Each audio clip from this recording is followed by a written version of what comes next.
ঘটনাটি সেটা হচ্ছে আমার এক চাচার সাথে ঘটে যাওয়া। ওকে। তো চাচার বাড়িটি আমাদের বাড়ির পাশেই। তিনি যথারীতি অর্থাৎ মাছের ব্যবসা করেন।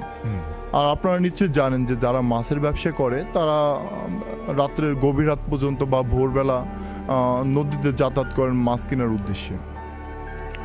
তো এটা বলে রাখা ভালো যে আমাদের বাড়ি থেকে বা ওই চাচাদের বাড়ি থেকে নদী প্রায় 2 থেকে 3 কিলোমিটার দূরে হবে। অর্থাৎ নদী ভাঙ্গনে নদীটা আমাদের বাড়ির দিকে অনেক দূরে এগিয়ে চলে যাচ্ছে। তো প্রতিদিনের ন্যায় চাচা ওই দিনও নদীতে গিয়েছিলেন মাছ কিনতে। তো তিনি গিয়ে কোনো মাছ কিনতে পারেননি, কেননা বর্তমান যুগে মাছের যে প্রতিযোগিতা, মানে কেনা বেচার জন্য যে আগে যায় সেই কিনতে পারে।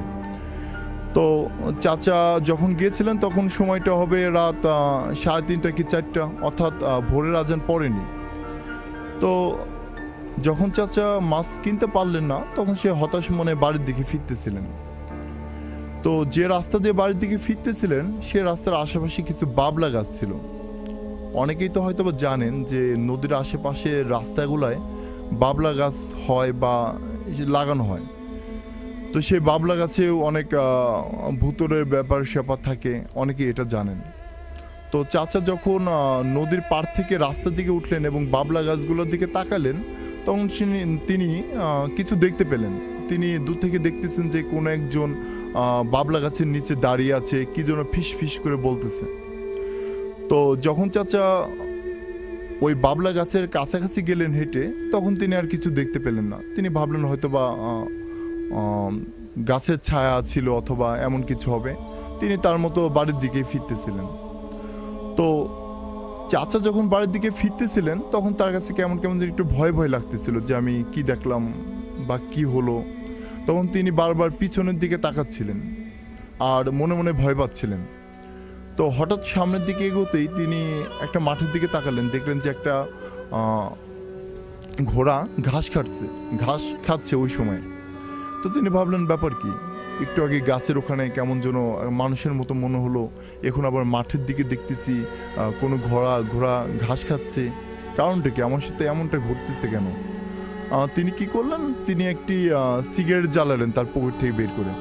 কারণ তিনি এটা বিশ্বাস করতেন যে ভূত বা পিশাচ বা এরকম যদি কোনো ব্যাপার স্যাপার থাকে তাহলে তারা অবশ্যই আগুন অথবা লোহা দেখলে ভয় পায়। তাই তিনি নিজেকে সেভ করার জন্য একটি সিগারেট ধরালেন। তো এভাবে হাঁটতেছিলেন এবং তিনি ওই ঘোড়াটার দিকে বারবার তাকাচ্ছিলেন। ঘোড়াটি যথারীতি ঘাস খাচ্ছিল। তিনি এভাবে করতে করতে প্রায় বাড়ি এবং নদীর মাঝামাঝি পর্যায়ে, অর্থাৎ বাড়ি ফেরার পথে মাঝামাঝি পর্যায়ে চলে আসলেন।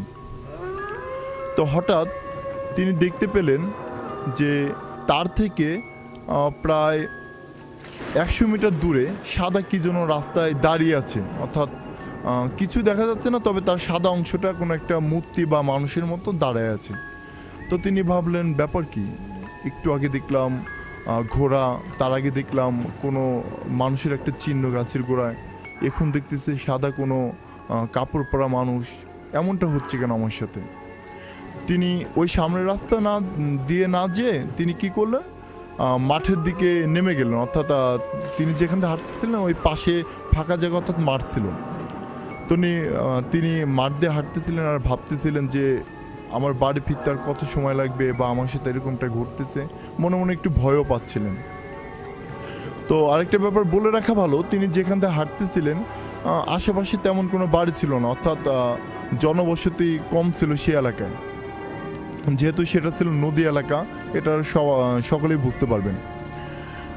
তো রাত প্রায় সম্ভবত 4টে 4:30 এরকম টাইম হবে। তো চাচাই ভাবতেছিলেন যে এখন হয়তোবা আমি বাড়ির কাছাকাছি চলে যাচ্ছি, হয়তোবা আমার যে ঘটনাগুলো ঘটতেছিল আমার সাথে এটা হয়তোবা এখন আর হবে না। তো চাচা হঠাৎ করে দেখতে পেলেন যে তিনি যে রাস্তায়, অর্থাৎ তার বাড়ি ফেরার পথে মাঝপথে যে একটা সাদা কাপড় পরা লোক দেখতে পেলেন, সেই লোকটা ঠিক ওই মাঠ থেকে সেখানেই দেখতে পেলেন এবং সেই লোকের সাথে আরেকটা লোক দাঁড়ানো, এবং সেই লোক দুটা এতটাই উঁচা যে একজন সাধারণ মানুষ যদি 6 ফিটও হয় তাদের থেকে উঁচু হবে। তিনি বুঝতে পারলেন যে আমার সাথে সামথিং রং, আসলে আমার সাথে অদ্ভুত কিছু ঘটনা ঘটতেছে।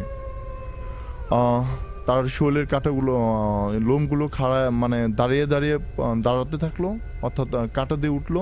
এবং তিনি ভাবলেন যে আমাকে যেভাবে হোক দোয়া কালাম পড়ে আমাকে নিজেকে সেভ করতে হবে। এবং তিনি যথারীতি দোয়া কালাম পড়লেন এবং আল্লাহর নাম নিলেন। এবং কিছু দূর যেতেই তিনি দেখলেন একটা বাড়ি, এবং সেই বাড়ির সামনে গেলেন। যদিও বাড়িটি তার পরিচিত ছিল, এবং লোকজনকে ডাকাডাকি করলেন।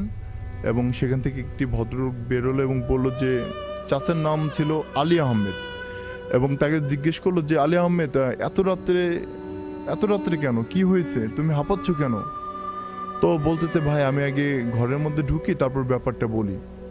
তো ঘরের মধ্যে চাচা গেল এবং চাচাকে ওই লোকটা বসতে দিল এবং বললো যে কি ঘটনা ঘটছে আপনি বলেন তো একটু।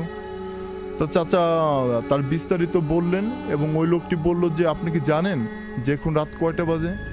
তখন বললো যে না তো। তা বলতেছে এখন রাত বাজে 2টা। তখন তো চাচা অবাক যে এত রাত, কিন্তু আমার কাছে মনে হলো যে এরকম হবে।